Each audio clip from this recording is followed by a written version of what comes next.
नमस्कार दोस्तों, आज मैं आपको गणेश भगवान की कृपा की कहानी सुनाने जा रही हूँ। प्रेम से बोलिए गणेश भगवान की जय हो। बहुत पुरानी बात है। एक गांव में एक सेठ सेठानी रहते थे। वह बहुत ही धार्मिक प्रवृत्ति के थे। वह दोनों गणेश भगवान के अनन्य भक्त और जरूरतमंदों की सेवा में हमेशा तत्पर रहते थे। उनका बहुत बड़ा परिवार था, परंतु उनका कोई भी संतान न थी। सारा परिवार उनसे बहुत प्यार करती थी, पर कभी कभी काना फूंसी भी करते रहते थे कि सेठानी बांझ है।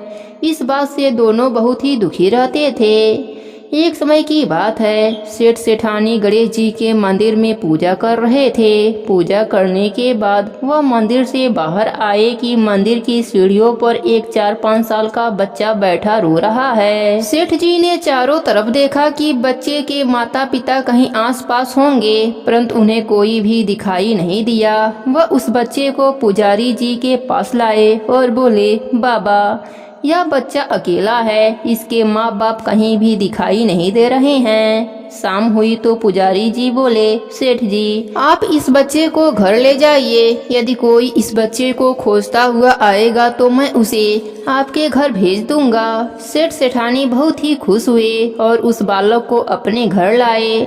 जब कई महीनों तक उस बालक को कोई भी लेने नहीं आया तो सेठानी ने उस बच्चे को गोद लेने का मन बना लिया और गांव के सरपंचों से सलाह से गोद भी ले लिया। उस बच्चे का नाम गणेशा रख दिया। ऐसे ही कई वर्ष बीत गए। एक दिन एक ठग पति पत्नी उस गांव में आए और गणेश भगवान के मंदिर के सीढ़ियों पर जा बैठे। वह दोनों उस गांव के सबसे अमीर आदमी को ठगने की योजना बनाने लगे। तभी पुजारी जी उन्हें सीढ़ियों पर बैठा हुआ देखा तो पूछा, क्यों भाइयों, यहाँ किस कार से बैठे हो? उन दोनों ने कोई भी जवाब नहीं दिया। तब पुजारी जी ने कहा, क्या आपका बच्चा खो गया है? दोनों ठग पति पत्नी एक स्वर में बोले, हाँ हाँ, मेरा बच्चा खो गया है। पुजारी ने पूछा, कितने समय की बात है? वह दोनों अनजाने में बोले, यही कोई 4-5 साल की बात है। पुजारी जी बोले, उदास मत होइए, यहीं इसी गांव में एक सेठ के घर में बच्चा है, वहीं ठाट बाट से पल रहा है। पुजारी जी उन दोनों के सेठ के घर ले गए। तब सेठ सेठानी को पता चला कि गणेशा के असली माता पिता आ गए हैं, तो दोनों बहुत ही दुखी हो गए। फूट फूट कर रोने लगे। किसी तरह अपने को संभालते हुए सेठ जी बोले, ठीक है, अभी तो बहुत रात हो गई है, कल सुबह होते ही गणेशा को ले जाना। ठग पति पत्नी तो यही चाहते थे। सेठ ने उन दोनों को अतिथि गृह में ठहरा दिया। अब दोनों चोरी की योजना बनाने लगे। इधर गणेशा से जुदा होने का गम सेठ सेठानी को सता रहा था, जिसके कारण उन्हें नींद नहीं आ रही थी।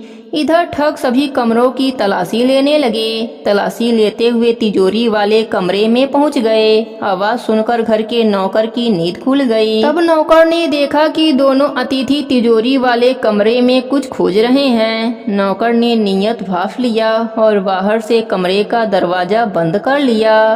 फिर जोर जोर से चिल्लाने लगा, चोर चोर। घर के सभी सदस्य इकट्ठे हो गए। सेठ जी ने दरवाजा खोलकर देखा तो कहा, यह दोनों तो चोर हैं, हम इन्हें गणेशा को नहीं दे सकते।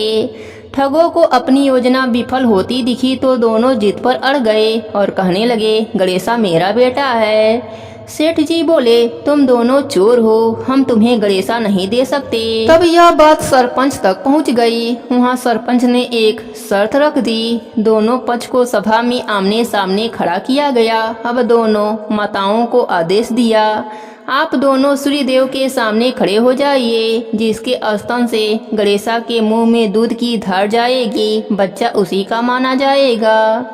तब श्री गणेश जी की कृपा से सेठानी के स्तन से गणेशा के मुंह में दूध की धार जाने लगी। इस तरह गणेश भगवान की कृपा से गणेशा सेठानी को वापस प्राप्त हो गया और सरपंचों ने चोरों को जेल में भेजवा दिया। हे गणेश जी महाराज, जैसी कृपा आपने सेठ सेठानी पर करी, वैसी ही कृपा आप अपने सभी भक्तों पर करना। कहानी अधूरी हो तो पूरी करना, पूरी हो तो मान रखना। प्रेम से बोलिए गणेश भगवान की जय हो।